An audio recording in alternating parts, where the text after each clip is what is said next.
그 지금부터는 이제부터는 이재명에 대한 집중적인 공격이 앞으로 이 탄핵 과정과 그 끝난 이후에 계속될 거예요. 내란 속에 윤석열이 마침내 탄핵됐습니다. 지난 12월 3일 윤석열의 비상계엄 이후 단 하루도 편하게 잔 적이 없는데 오늘만큼은 편하게 잘 수 있을 것 같습니다. 이제 공은 국회에서 헌법재판소로 넘어갔습니다. 단 한 가지 아쉬운 점이라면 헌법재판관 체제가 완전하지 못해 윤석열 탄핵 심리가 조금은 늦춰질 수 있다는 점입니다. 특히 대통령 탄핵의 경우 9인의 헌법재판관 중 6인이 찬성해야 하는데 6인인 현재 상황에서는 한 명이라도 반대할 경우 탄핵이 기각될 수 있기 때문에 하루라도 빨리 국회 몫의 헌법재판관을 임명하는 것이 탄핵 심리에 유리할 것으로 판단됩니다. 정말 다행인 것은 대다수의 법조인들, 헌법학자들이 윤석열의 탄핵 인용 가능성을 매우 높게 평가하고 있다는 것입니다. 지난 2년 6개월의 실정은 차치하고라도 내란 범죄의 혐의가 워낙 위중하고 명확하다 보니 헌재도 심리와 판결을 차일피일 미룰 필요가 없다 생각하는데요. 내란 속의 윤석열에 대한 파면이 조속히 이루어져 국가 혼란의 사태가 하루빨리 종식되길 희망합니다. 다만 윤석열의 탄핵은 이재명의 위기이기도 합니다. 윤석열의 탄핵 심리 기간 동안 조중동의 모든 화력은 이재명에 집중될 수 있기 때문인데요. 관련한 유시민 작가의 발언 들어보시죠. 지난 대선 국면 그 전후와 총선 때도 마찬가지지만 일방적으로 윤석열을 편들었어요. 네.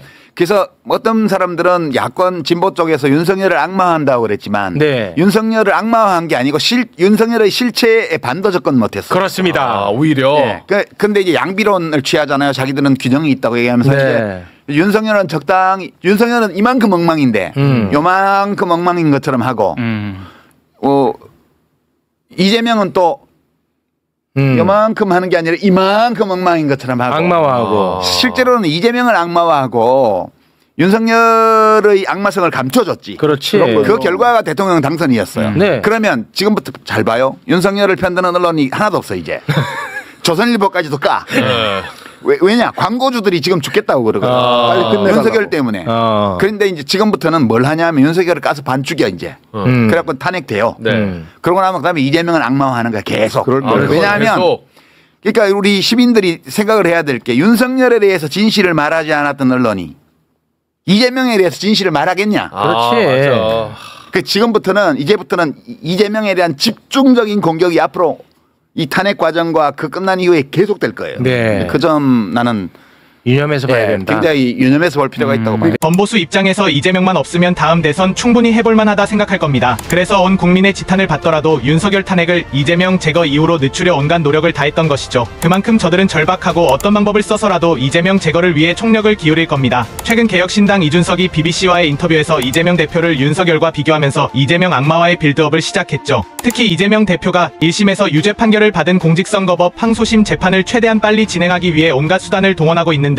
언론에서도 마치 항소심 재판을 고의로 지연시키고 있다는 기사를 연일 쏟아내고 있죠. 이와 관련된 대책 마련이 필요해 보입니다. 이뿐만이 아닙니다. 조중동에서는 아직 구속되지도 않은 조국 사면론을 부각시키면서 이재명 대표가 벌써 대통령 된 것처럼 행동하고 있다며 혹세무민하고 있는데 결코 녹록한 상황이 아닙니다. 이재명 대표 넘어지는 순간 정권 교체는 물론이거니와 나라의 운명 자체가 나락으로 빠질 수 있는 절체절명의 순간이라 생각됩니다. 우리 모두의 지혜와 흔들리지 않는 마음가짐이 필요한 순간이네요. 우리 시민 여러분들께서 우리가 언론을 어떻게 하지를 못해요. 그러나 지금 보면 언론이 이중 권력 상태예요. 대통령 권력과 국회 권력 이중 권력 상태인데 일방적으로 국회 권력을 편들고 있습니다. 이거는 몹시 편향된 거예요.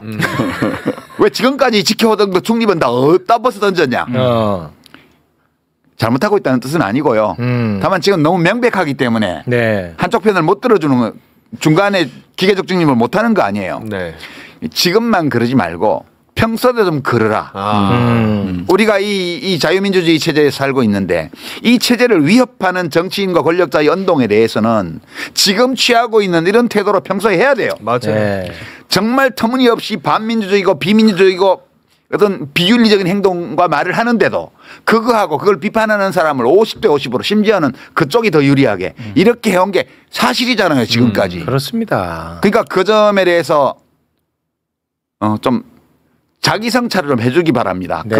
자기 성찰을 못한다고 맨날 윤석열만 욕하면서 귀하들은 자기 성찰 하고 있냐고.